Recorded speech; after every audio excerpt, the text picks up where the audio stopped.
शीतला माता मार्केट की आग। दोस्तों, इंदौर के शीतला माता मार्केट का नाम तो आप सब लोगों ने सुना होगा, लेकिन वहां क्या हुआ ये बहुत कम लोग जानते हैं। मध्य प्रदेश की आर्थिक राजधानी इंदौर में एक नया राजनीतिक तूफान आया हुआ है। हुआ यह है कि यहाँ के एक नेता एकलव्य सिंह गोंड ने अल्टीमेटम दे दिया है, या यूं कहे कि चेतावनी दे दी है कि शीतला माता मार्केट से सारे मुस्लिम सेल्समैन हटा दिया जाए और सारे मुस्लिम दुकानदार खाली करके चले जाए। अचानक क्या हुआ कि एक संप्रदाय विशेष के लोगों को नौकरी से निकालने का और दुकान खाली करने का आह्वान किसी नेता ने कर दिया। आइए जानते हैं कि पूरा मामला क्या है और उसकी पृष्ठभूमि पर नजर डालते हैं। शीतला माता मार्केट में लगभग 1000 दुकानें हैं और यहाँ अधिकांश महिलाएं ही जाती हैं, क्योंकि यहाँ पर लेडीज गारमेंट की दुकानें ज्यादा हैं। अब कोई भी मार्केट होगा तो वहां दुकान होगी, दुकानदार होगा, सेल्समैन होगा, ग्राहक होगा। यहां तक तो सब ठीक है, लेकिन कुछ लोगों का यह मानना है, बल्कि यह कहें कि ऐसा आरोप है कि यहां पर काम करने वाले मुस्लिम सेल्समैन केवल अपना काम नहीं करते हैं, बल्कि अपने काम के अलावा कुछ और एजेंडा भी चलाते हैं। सीधे सीधे शब्दों में कहा जाए तो लव जिहाद के लिए प्रयासरत रहते हैं। दरअसल एकलव्य गोंड ने शीतला माता व्यापारी एसोसिएशन के साथ सितंबर के पहले सप्ताह में बैठक की थी और उसमें यह बात उभर कर आई कि इस बाजार में लव जिहाद के केसेस बढ़ रहे हैं।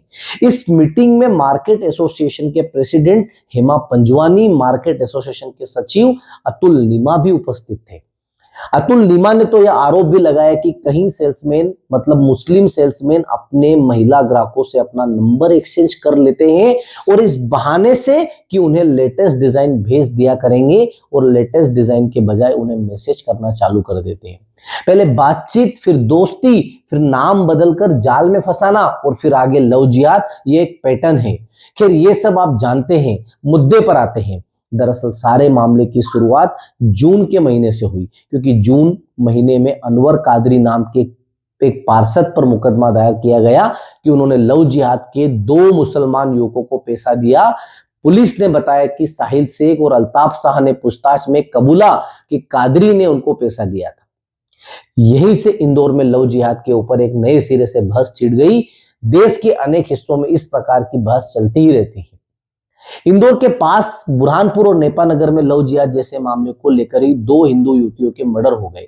अगस्त महीने की एक घटना थी। इस प्रकार की घटनाएं हालांकि देश की विविध हिस्सों में पहले भी हो चुकी है, जैसे कि पुणे का श्रद्धा वालकर केस, या झारखंड का तारा सहदेव केस, या दिल्ली का निकिता तोमर केस। इन सारे ही प्रकरणों में मुस्लिम युवकों ने हिंदू की हत्या कर दी, जिसने उसे मुस्लिम युवक से शादी करने से मना कर दिया।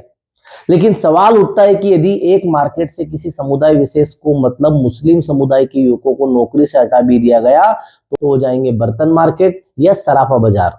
और यदि लव जिहाद के लिए उनको प्रेरित किया ही जा रहा है या उनको पैसा या प्रोत्साहन कहीं ना कहीं से मिल रहा है, तो क्या हुआ, मिलना बंद हो जाएगा क्या? एकलव्य गोंड के समर्थक यह तर्क दे सकते हैं कि शीतला माता मार्केट के लिए यह इसलिए जरूरी है क्योंकि यह लेडीज एक्सक्लूसिव मार्केट है। यहाँ महिलाएं ही ज्यादा जाती हैं। बाकी मार्केट की बातें बाद में करेंगे। लेकिन लव जिहाद एक वास्तविकता है। यदि इस काम के लिए कहीं ना कहीं से फंडिंग आ रही है, यूपी के छांगुर बाबा को यदि आईएसआई से फंडिंग मिल चुकी है, तो सरकार और न्याय तंत्र इस मामले में उचित कदम क्यों नहीं उठाता? और चूंकि देश का सिस्टम इस मामले में उचित कदम क्यों नहीं उठाता, तो कभी कभी कोई नेता या कहीं की जनता स्वयं कानून अपने हाथ में लेकर न्याय का फैसला करती है। दोस्तों, आप में से कम ही लोग ये शायद जानते होंगे कि हमारे देश के नागालैंड के दीमापुर में ऐसी ही घटना हो चुकी है।